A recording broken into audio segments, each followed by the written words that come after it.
I wanted to take a moment to offer our special thanks to the following folks who joined us as founding member backers when we opened up crowdfunding support for the podcast. These amazing partners are such an important part of the For the Wild family. The continued support of organizations and individuals like these keeps our podcast alive, and we are so grateful to the folks at Mission Blue Gardens, Landscape, and Garden Tenders in Oakland, Berkeley, and the East Bay, Honey Bee Hub, bee guardians maintaining hives in San Clemente, Laguna Beach, and Silverado, Medicine Mandala, plant medicine teachers facilitating intimacy with plants as a pathway to responsible, creative, and liberated embodiment, and the School of Evolutionary Herbalism, who offers in-depth online programs and live workshops on a broad spectrum of herbal traditions with a unique twist. And lastly, Organic Unity, alchemical herbal extracts for vibrant health and conscious evolution. We are equally grateful to Robbie Reeves and Janine Ban for their individual founding member support. So thank you so much to all of you. Your support really means the world to us, and we couldn't do it without you. So stay tuned for updates on how you can support the podcast. We'll have some news on that front to share with you coming soon. All right, now on to the show.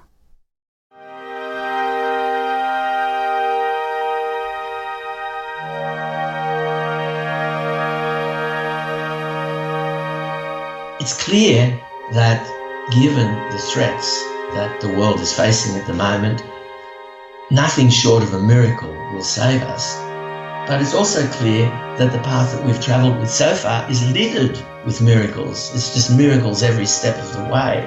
So that's no guarantee that the miracle that we need, which I propose that miracle, is a profound and very, very fast change in consciousness so that the thrall of anthropocentrism slips away and we are permitted to define our ecological identity.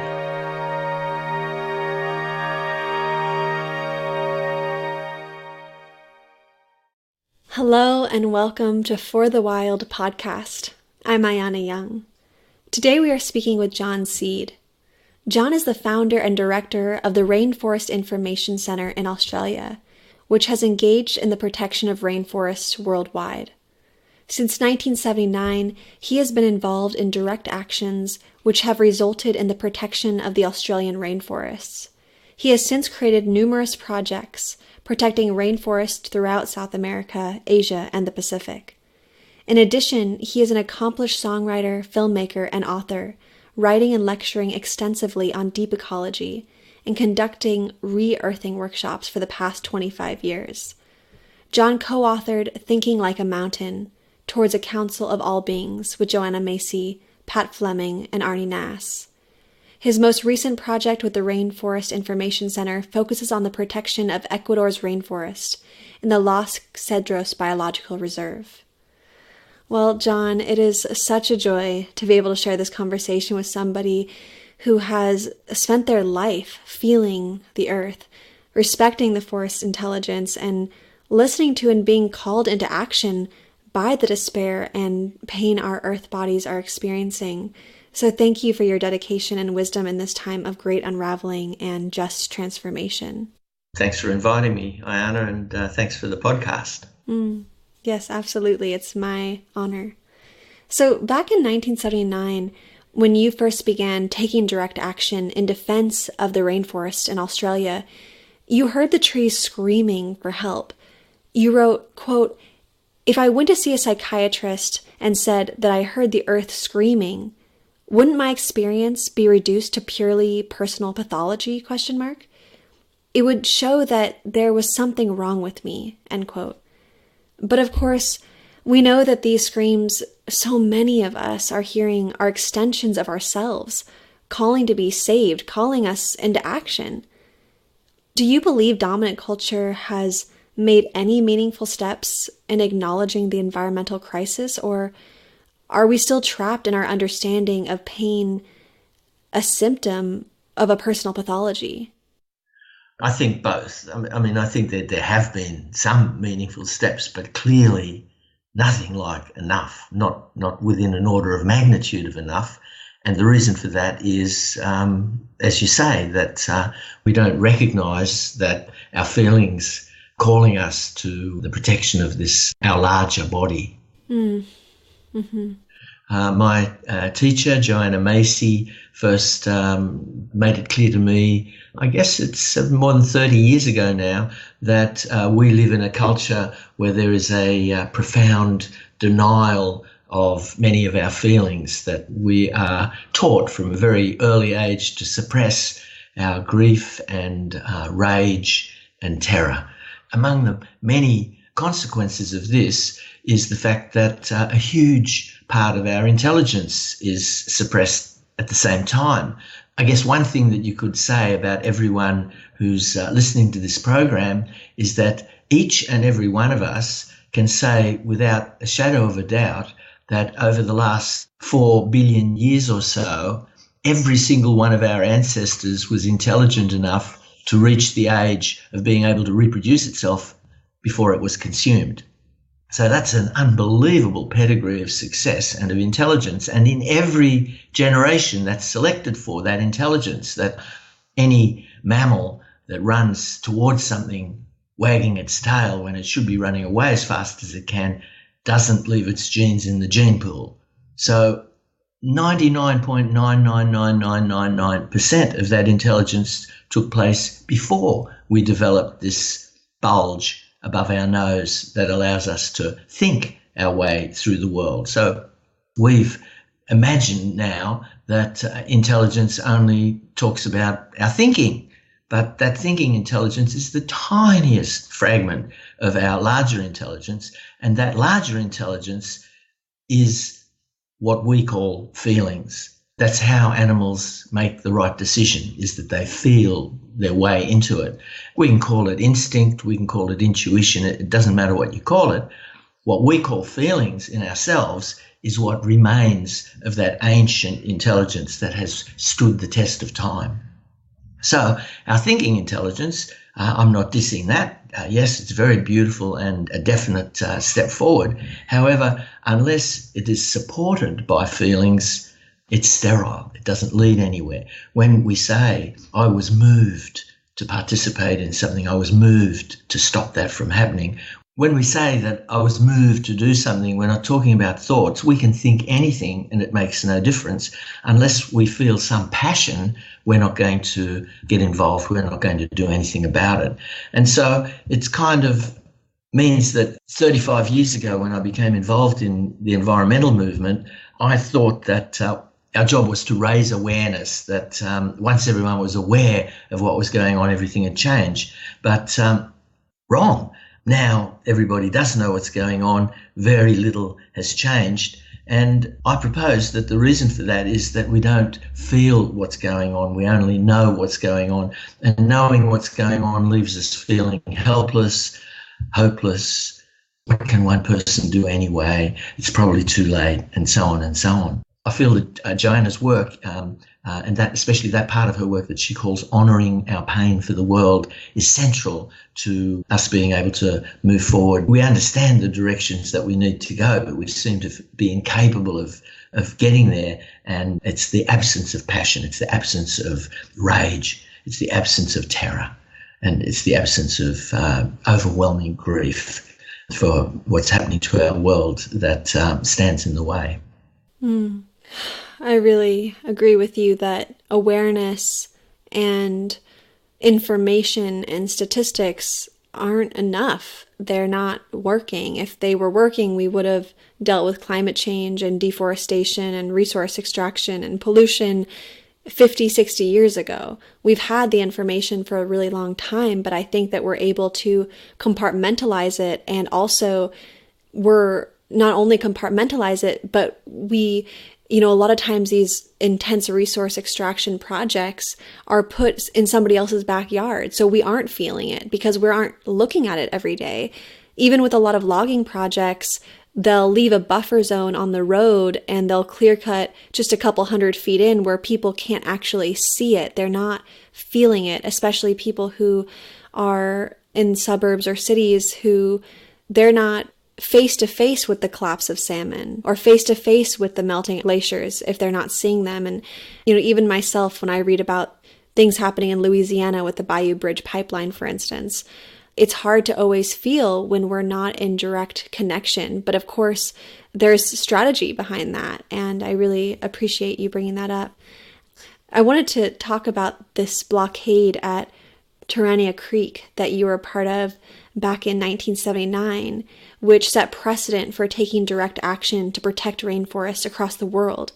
It turns out that, and maybe I'm mispronouncing this, but the Tarania rainforest is part of the original flora of Australia. In fact, it was a part of the supercontinent called, and I might mispronounce this one too, but Gondwanaland, which existed over 320 million years ago. So I'm wondering, how did that understanding impact your acknowledgement of time and evolution and your own ecological identity? In 1979, when I arrived there, I had no understanding of what was happening to the rainforest. I didn't know what a rainforest was. I was a meditator. I'd helped to build a meditation center and a meditation community. And I showed up to the blockade because some neighbours had appealed for help and we were into working with the neighbours. Something happened to me there. As you say, I heard the trees screaming and it turned my life around. And in trying to understand how could it be that I would hear the trees screaming, I was struggling with the idea that it might be some kind of a mental problem that I was suffering from and so on. And it gradually dawned on me that I, as a mammal, had evolved within forests like these over hundreds of millions of years before, perhaps 4 million years ago, my ancestors moved out onto the savannah to seek their fortune. Then it became less surprising that I would hear the trees screaming and more surprising that so few people seemed to hear it. And so, one of the things that rainforest conservation and steeping oneself in rainforests physically, one of the things that it brings is a deepening of one's sense of time, that, we grow up thinking that our lives begin when we're born, and somehow our ecological identity, which says that actually every cell in my body is descended in an unbroken chain from the first cell of life on Earth, and that there's all of this evidence in my body, the vestigial tail and gills that I had while I was an embryo in my mother's womb, and so on, that there's all of this evidence that the story of evolution is actually my personal story. And this is what happened to me, that I didn't begin 72 years ago when I was born. I began long, long time before that. And why wouldn't the memory of that past be accessible to me if I didn't have a kind of intellectual walls built up that prevented me from, becoming aware of it? And so the more that I opened myself to those kinds of ideas, the more my sense of who I am began to grow older and older. And as I became more familiar with my ancestry, I realized that my sense of myself was growing into the future as well. And I felt more and more loyalty, I suppose, to what was going to happen a long, long time after I died. Just the way in which you're thinking about how our lives didn't begin when we were born out of our mother's womb, but we were, in a sense, born with the earth, and have that entire evolution is within us. And oh my goodness, that's a real that's a real thought to chew on. I'm gonna have to take that with me this evening and think about that a lot more. But I'd really like to transition our conversation to the work of the Rainforest Information Center. Particularly, Ecuador is known and lauded as being the first country in the world to establish the rights of nature in their constitution. But this tremendous, really exciting legal success is starkly contrasted by the reality that Ecuador is currently facing. In 2008, Ecuador defaulted on a $3.2 billion national debt, causing the country to be cut off from traditional lending sources. And then in response, the government borrowed $15 billion from China, which was to be paid back in the form of oil and mineral exports through 2024. But in the last year, the Ecuadorian government granted over 4 million acres of indigenous territories and forest reserves to transnational corporations without any free, prior, and informed consent. So can you share with us what the Rainforest Information Center's most recent campaign, Ecuador Endangered, is seeking to accomplish?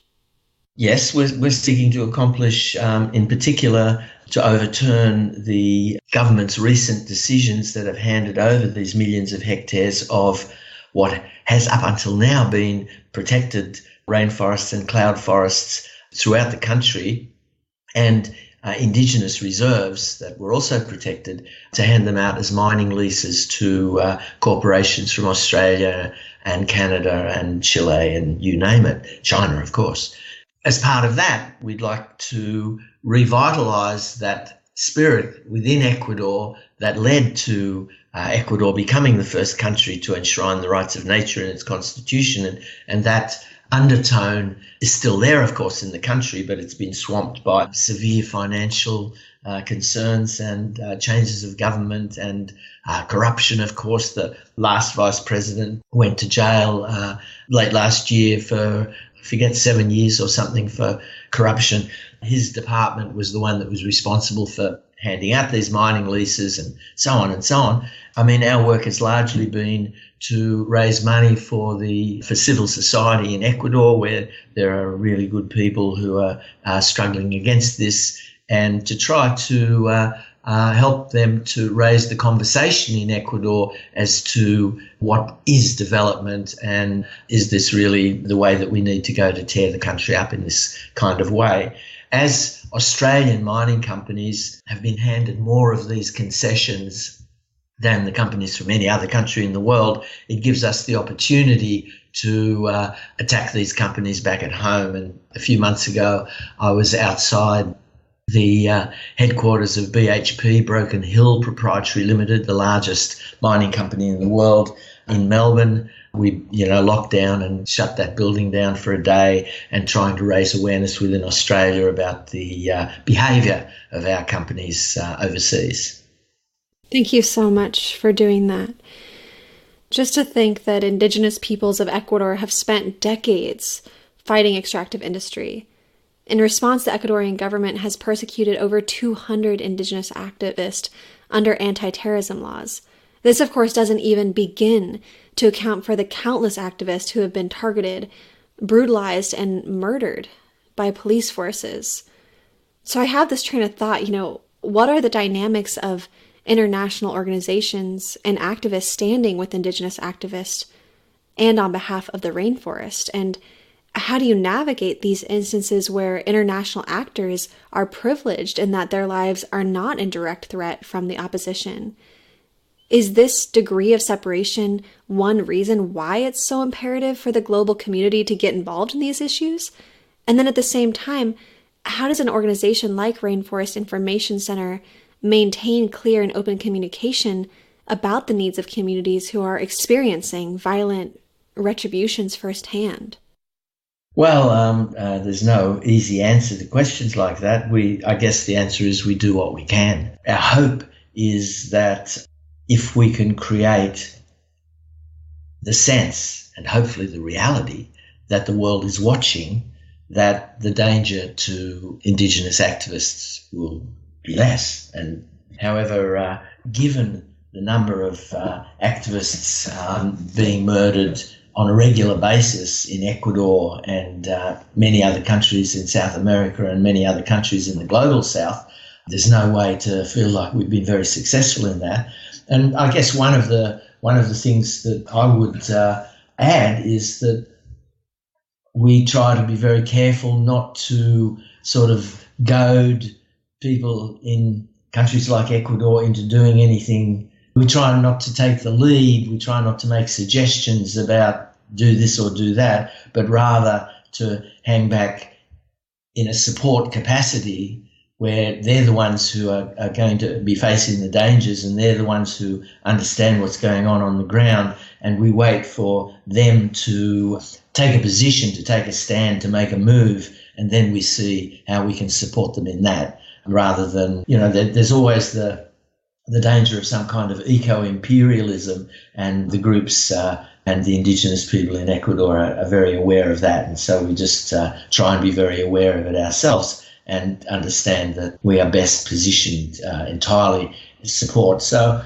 basically what we're doing in Ecuador is fundraising, accepting tax-deductible donations in Australia, and also through our partners, the Earthways Foundation in the United States, and sending that money to the civil society in Ecuador to do whatever they want to do in order to move this situation forward, in order to protect the rainforests and the indigenous people. And in Australia, where we're taking actions that people perhaps can't safely take in Ecuador, and we're harassing the mining companies at home. So later this month, there's a big mining conference that's being supported by the Australian government's kind of, support for the mining industry, and we're definitely going to be wreaking havoc down there.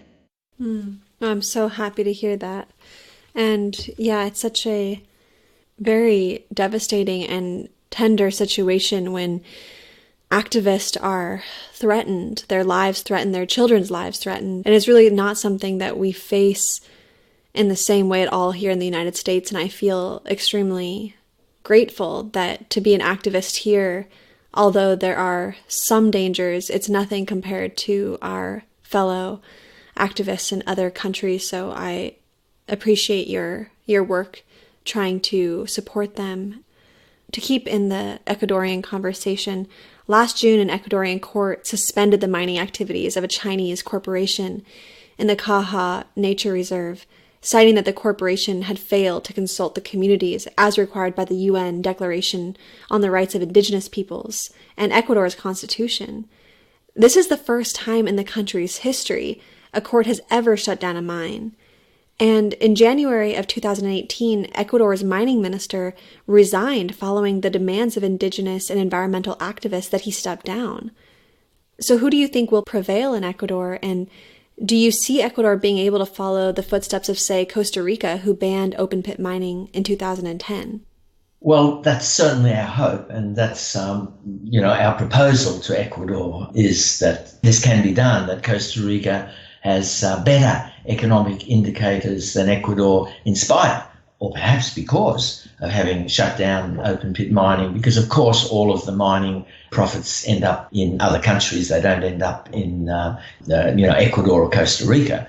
So we're presenting this argument and giving our support to the civil society in Ecuador to try and spread this understanding. But as to who will prevail, of course, it's very early and hard to say. What we can say is that there's a lot of interest in Ecuador, as there is abroad, in the rights of nature, that more and more countries are coming to see that just as human rights as a concept didn't even exist 100 years ago, and now it's taken the form of international law, and more countries are part of human rights conventions and so on, that we have to move the rights of nature forward, because, of course, there can be no human rights without an intact nature for humans to be part of. One interesting development in this question is that a previous minister in the last Ecuadorian government, economist Alberto Acosta, has now written a scathing article which we've had translated into English, and which we're trying to spread far and wide, where he criticises the economic paradigm behind mining, and he points out why it's not going to deliver the goods that the mining industry and their running dogs suggest. That, of course, the mining industry says we'll all be rich, and it's not true. Only they may be rich, but everyone else is going to be not only just as poor as they were before, but all of their other options will have been destroyed. The options for a kind of benign tourism, and to use these forests as a veritable pharmacopoeia of the drugs, the industrial products, and all of the other incredible bounty that lies still buried within the vast gene pool that will be destroyed if industrial activities destroy these forests. I was doing what I was thinking, reason with the light and the meaning that sways her radical ways. I favor the many rooms she roams. There is where you find no answer and question. to remember, but no door has been able to stop the war. Rain or shine, it doesn't matter. We are clear as the water that chooses to release from the chambers up above. We are people, we are falling out of nowhere, can't deny it. And the stars rise and shine out of the same stone and fire. We are people, we are falling out of nowhere, can't deny it. And the stars rise and shine out of the same stone and fire.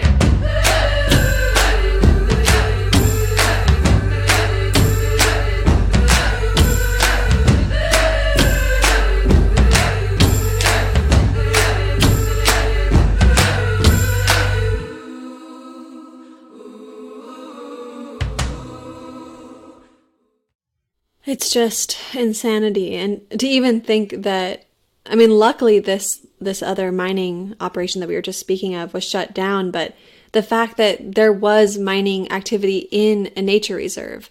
And I just spent the last few months traveling up through the Pacific Northwest, through Oregon, Washington, British Columbia, and Alaska, and to be going into these national parks and these protected areas just to find out that there was active gold mining, polluting these areas that we think are protected.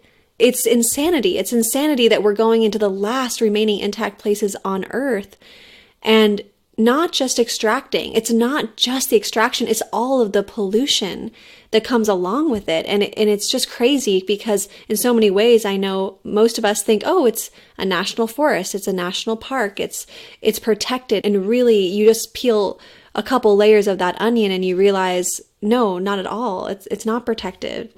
I just think, the Ecuadorian government's willingness to hand off 14% of the country's subsurface so that oil executives and government officials and middlemen can continue to get richer while indigenous communities are sentenced to 1 million deaths. Waterways are contaminated, mass deforestation is set to occur, and we risk losing one of the world's most biodiverse hotspots and headwater ecosystems. It's just a clear example that we are plagued by a psychological disease that enables and encourages us to habitually set fire to the house we all live in. So in your opinion, what is the root of this psychological problem? It behooves us to spend some of our time turning away from the, fighting one fire after another and to asking questions like that. In about the mid-1980s, when we'd had a lot of success in Australia at Terania Creek in 1979, no one had heard of rainforests. We didn't know that there were rainforests in Australia. It wasn't called rainforest, it was called the bastard scrub, and it wasn't considered to be romantic. It was considered to be thorny and full of vines and leeches, and it was dank and dismal, and it was the campaigns to protect these rainforests and to spread the understanding that they are the womb of life, home to more than half the species of plants and animals in the world, that led to rainforests becoming this much more romantic kind of a view. In New South Wales, after 2 years of arrests and campaigning, an opinion poll found that over 70% of the people of our state wanted an end to rainforest logging, and the government legislated with a huge series of national parks, including Terania Creek.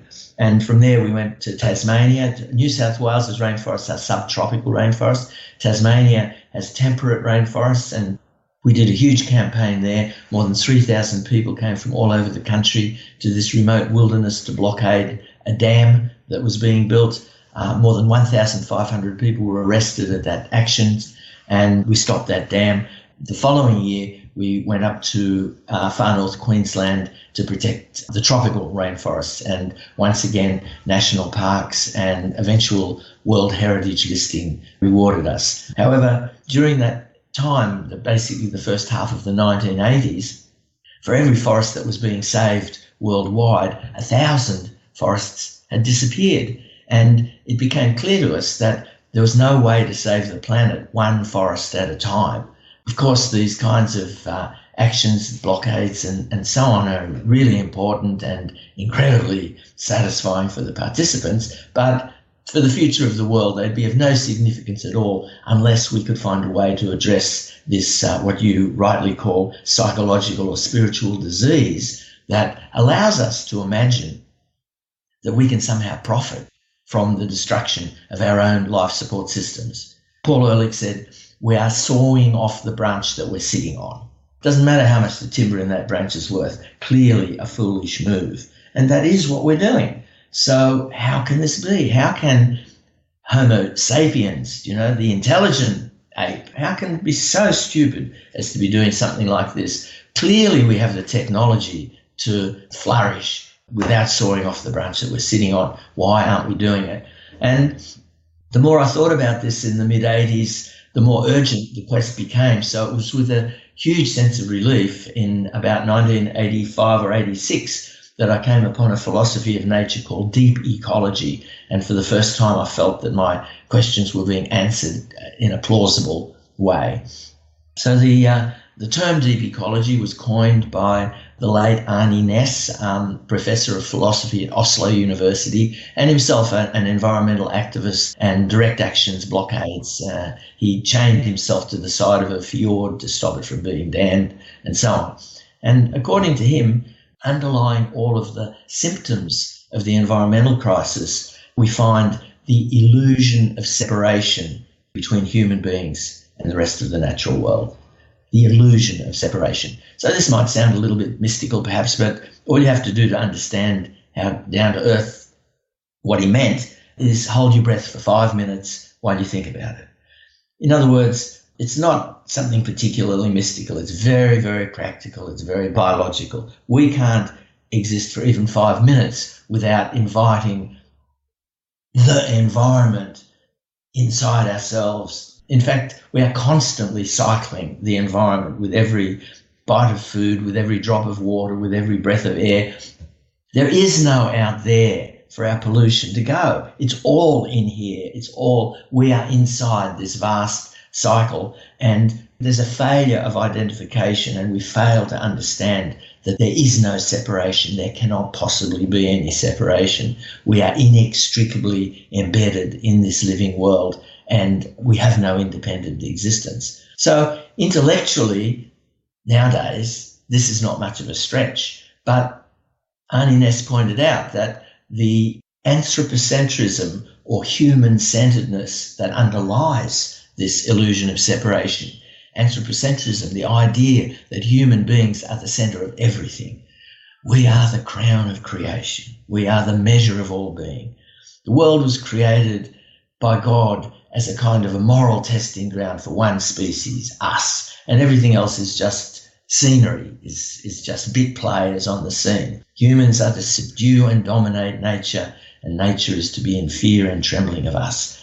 This has been around for so long, at least back to the Old Testament, that every institution of our society has been corrupted by the anthropocentrism that gives rise to this illusion of separation and makes us feel like outsiders in this world, and gives us the sense that allows the destruction of our own life support systems to continue without us making really positive and useful steps to bring it to an end. Thank you for explaining deep ecology in that way. It's a term that I've thought about a lot in the building of Unlearn and Rewild and For the Wild, and I really appreciated hearing that. I want to talk about the Council of All Beings, which is described as a series of re-earthing rituals created by you and Joanna Macy. The rituals were created to encourage participants to think beyond their human selves, deepen their awareness, and revive their commitment to defend the living earth. Typically, this begins by participants choosing a more than human being, species, or habitat, and developing a message about what that entity is currently facing. So after 25 years of facilitating these and other deep ecology workshops, can you share with us some of the most common messages that are released when people come together in this time of ecological crisis? Okay, yeah, well, I'll be doing a Council of All Beings again in 48 hours. I do this a lot. I did the other deep ecology experiential exercises last weekend. I do this as much as I can because they were created by Joanna Macy and myself back in starting in 1986. And Joanna's work at that time when I met her, she called it despair and empowerment, and now she calls it honouring our pain for the world.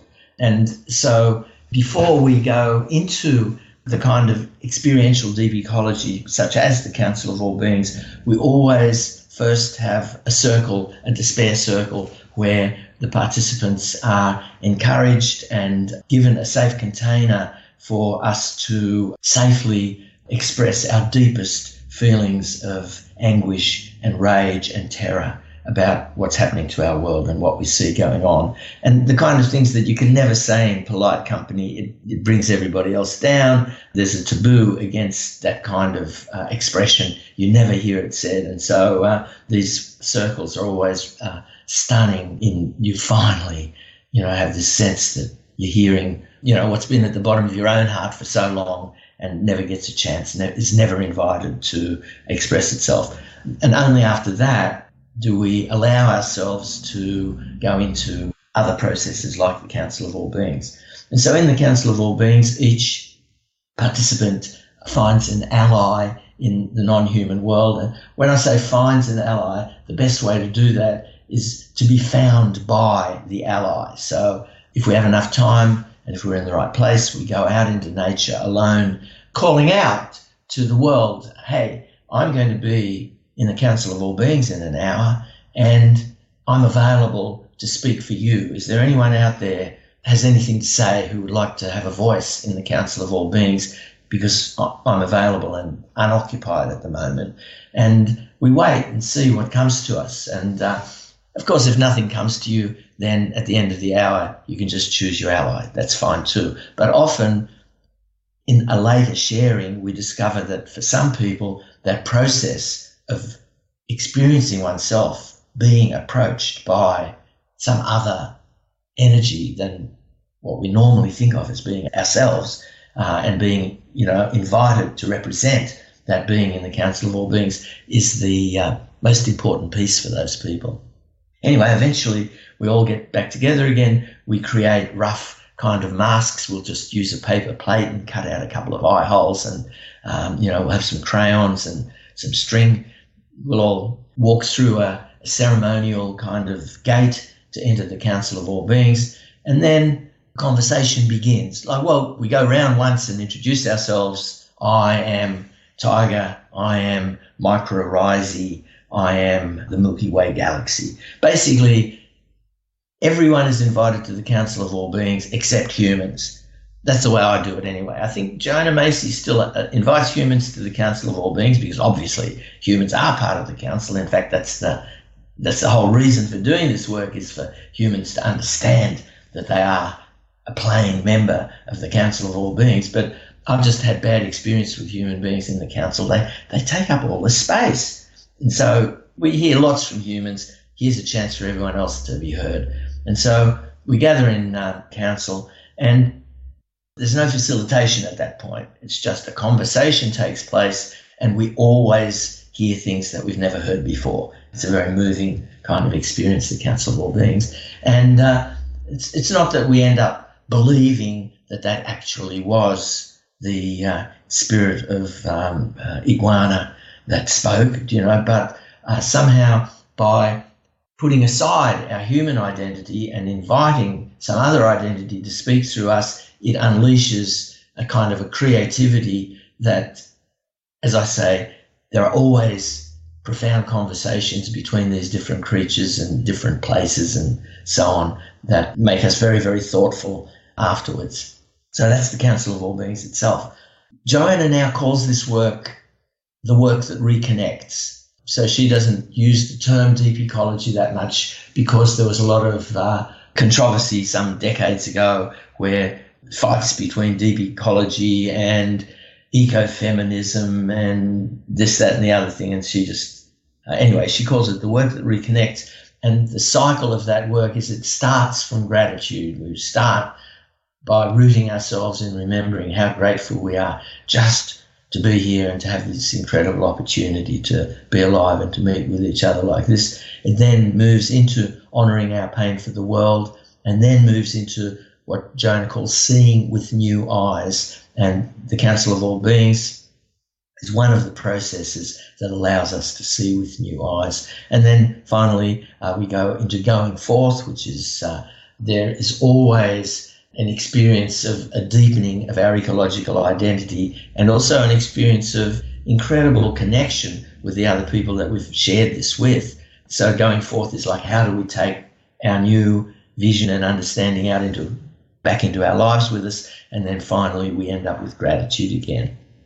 Yes, I've been able to do that with Joanna at a retreat, and it was really meaningful to hear the group's response to this. And you'd mentioned Arnie Nass, who coined the term deep ecology, and he once said, quote, "responsibility or duty is treacherous basis for conservation," end quote. And so much of the work that environmental advocates take part in is both reactionary and in opposition. No pipelines, no to logging, no to dams, etc. So it's no wonder why so many of us are overcome by burnout. And I'm wondering, how can rituals like the ones the Council of All Beings provide nurture us with both relief and joy in moving forward?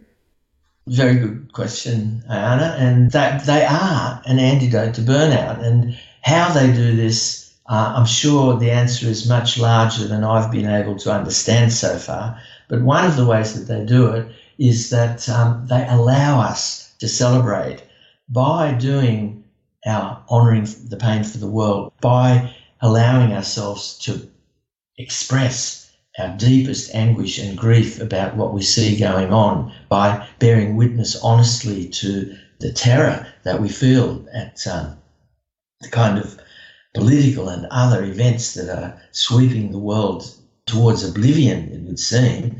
We give ourselves somehow permission then to celebrate authentically and wholeheartedly and with gusto.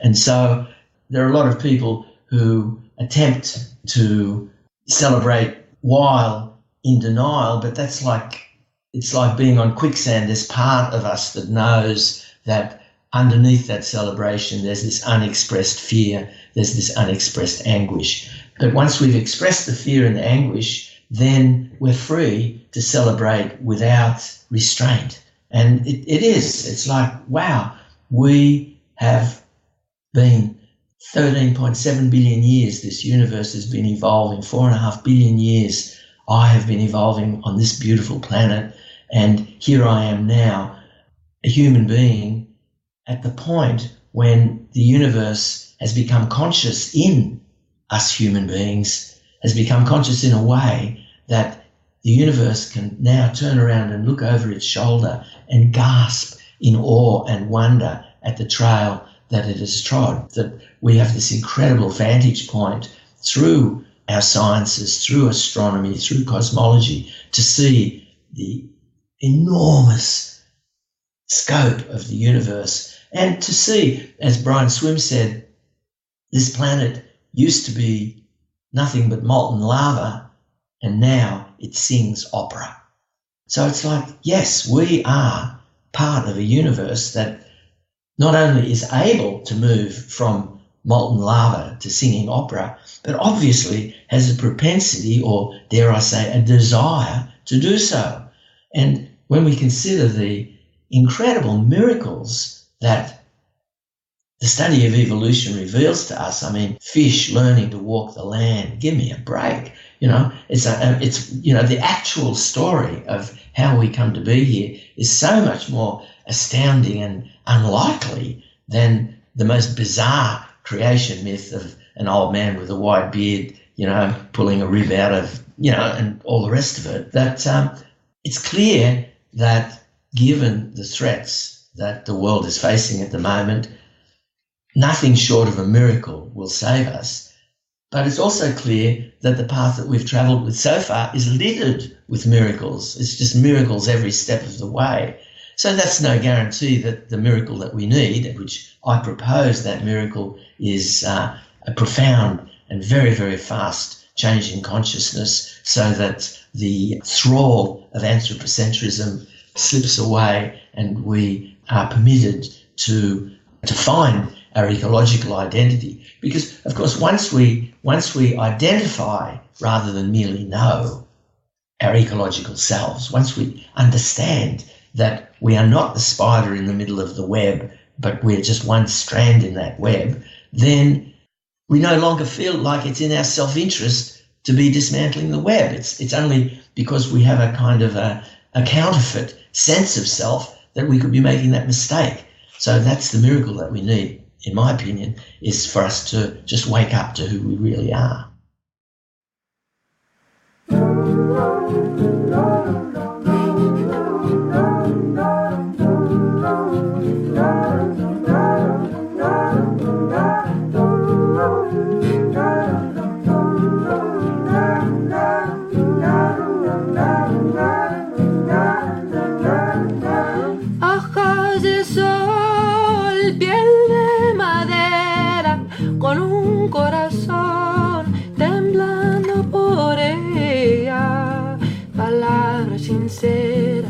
Y su alma viaja así, cantando como un pajarillo, curruqui, cantando es su destino, y me despierta cada mañana con su canción de amor. No hay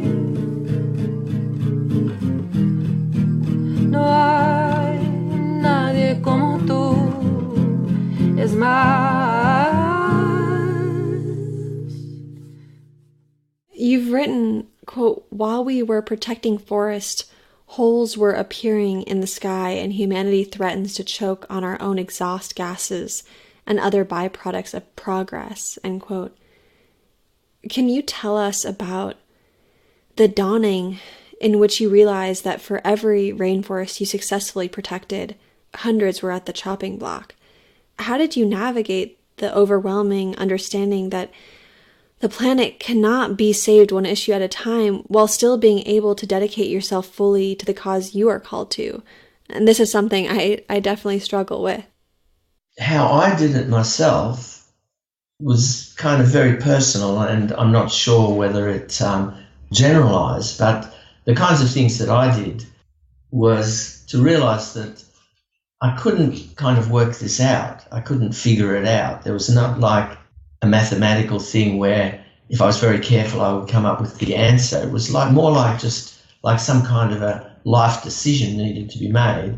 And I would do things like I was living in the forest and I would go to a part of the forest and I'd lie down on the ground and I'd bury myself in leaves so that I felt like I was inside the earth rather than on the earth, you know, and I'd meditate and I would deliberately remember my evolutionary journey. I would remember that this little person that I am now is just the most recent moment in this vast, vast ancient thing, that I was like this tiny, tiny leaf at the moment, but I was connected still to the tree of life on which that leaf was growing, and I could feel the twigs of my own personal ancestry, my parents, and I'd let my mind take me through to the realization that I was born out of a womb that was born out of a womb, and it's just wombs and wombs and wombs going all the way back to the first womb, and then what happened before that and so on. And so I would attempt to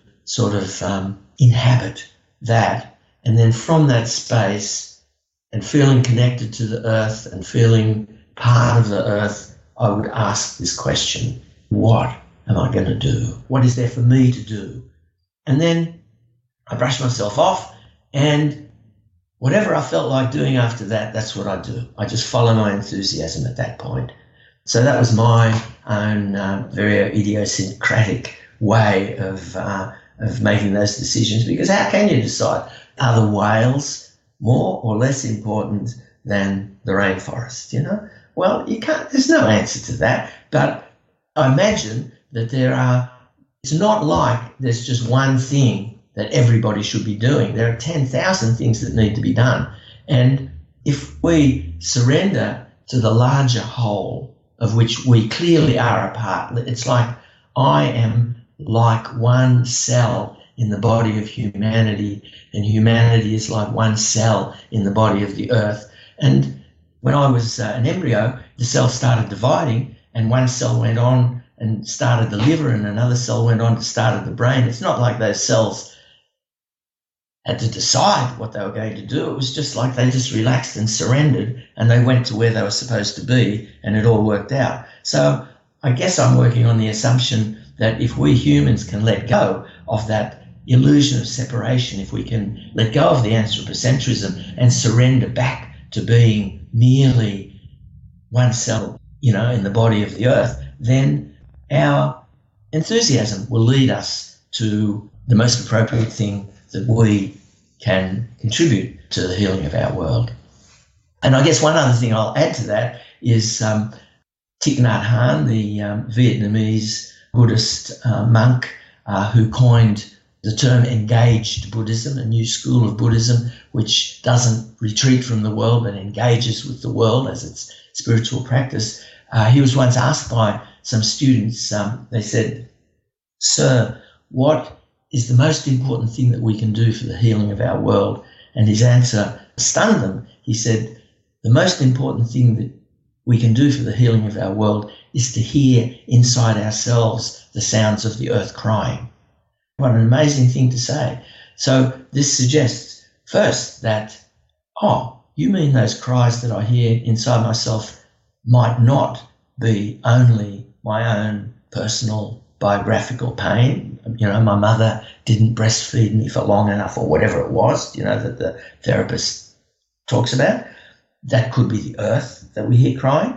And the second thing is that this is the most important thing that we can do. And to my mind, the only reason that that could possibly be is because unless we're prepared to hear the sounds of the earth crying, we won't be able to act in a powerful way in her defense. And so, the other thing that I did besides burying myself in leaves and surrendering and then following my enthusiasm, which has never led me astray, I may add, was to spend a lot of time in the deepest despair and not be afraid of that despair, especially doing that in company, in workshops, in circles with people, sharing these things with each other, and then discovering that the empowerment that Joanna Macy promises, when that is done correctly, invariably follows, and then taking that power and throwing it at whatever the next issue or whatever the next campaign or whatever the next enthusiasm suggested. Yes. Well, my last question for you, and it's a big one, but you've stated more than once that you believe we are nearing the end of humanity. How have you worked through the despair to find empowerment in this trajectory? Have you in this lifetime already began to say goodbye, or are there certain wisdoms that have aided in your acceptance? I don't remember ever saying that categorically. There's no doubt in my mind that that is a strong, strong possibility. But I don't think I've ever had the sense that that's inevitable. Anyone who denies that's a possibility has got to be deluding themselves. I think everyone has to accept the possibility that humanity may be drawing a close to our moment in the sun. But for myself, no, I haven't. I'm 72 years old, and I now have a 4-year-old son, and I've got a lot of skin in the game, and I propose that avoiding the extinction of humanity, that can't be done without protecting vast amounts of wild nature. So avoiding the extinction of humanity has to be the crucial question on everybody's mind, and certainly the crucial question on my mind, and it's the only game in town. Once you've seen this, how on earth can you possibly sink back into, I don't know what, smoking dope, becoming famous? It's ridiculous. And so it's not over till it's over. Yes, it'd take a miracle at this point to save us, but miracles are a dime a dozen, and we don't know what the conditions are that might lead to that miracle. Maybe, the 100th monkey, maybe there's already 99 monkeys out there, and wouldn't I feel like an idiot if I didn't show up? I might be the last monkey that's needed in order to turn this thing around and, to be part of that moment when humanity wakes up finally and takes the turn in time before plunging over that cliff into oblivion. But just in case we aren't able to take that turn, let's say that we are the last generation of humans, all of the mistakes that we've been making, bring this story of humans to a close. Well, first of all, nothing lives forever. Everything becomes extinct sooner or later. And so there's no doubt that human beings are going to become extinct. The only question is, when is it going to be? I vote for another 100 million years, or dare I vote for 500 million years? I haven't had enough by any means. I feel like we're just beginning to figure out how to enjoy ourselves. It would be ridiculous to exit the stage at this point. If that is what's happening, then how am I to live? And, what am I to do with my life? Well, I could jump into the rat race. No, I don't think so. So there's not that many choices. So the first thing that I'd like to do is I'd like to celebrate with immense gratitude for having been privileged to participate in this 13.7 billion year journey, and to know that even if we become extinct, all of the different bits that make us up, there's nowhere to go. You can't fall out of this net. We're just going to be recycled into other things as the dinosaurs are still around, in the birds, and, and so on and so on.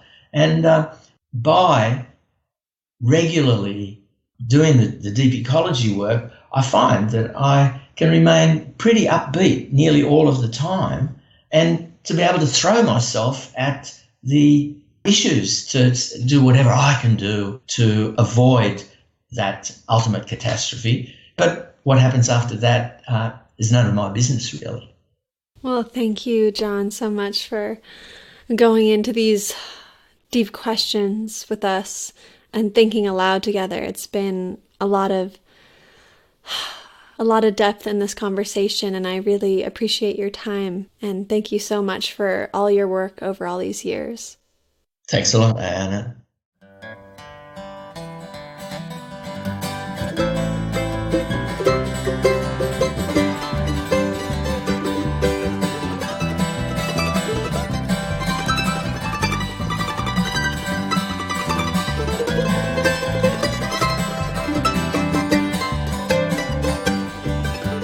Thank you for listening to For the Wild podcast. I'm Ayana Young. The music you heard today was from Ila Bamba. The theme music is Silence Returns by Bo and Like a River from Kate Wolf. I'd like to thank our production team of soulmates, our producer and editor Andrew Storrs, our writer and research collaborator Francesca Glassbell, and our music coordinator Carter Lou McElroy. If you haven't rated us on iTunes, please take the time and do so. It really, really helps get these messages to a wider audience. Also, sign up for our newsletter at forthewild.world to stay attuned. All right, until next week. From this wild open sky on the country trails that wind through the canyons dark and wide, the sounds of people talking in words of blue and gray, smells of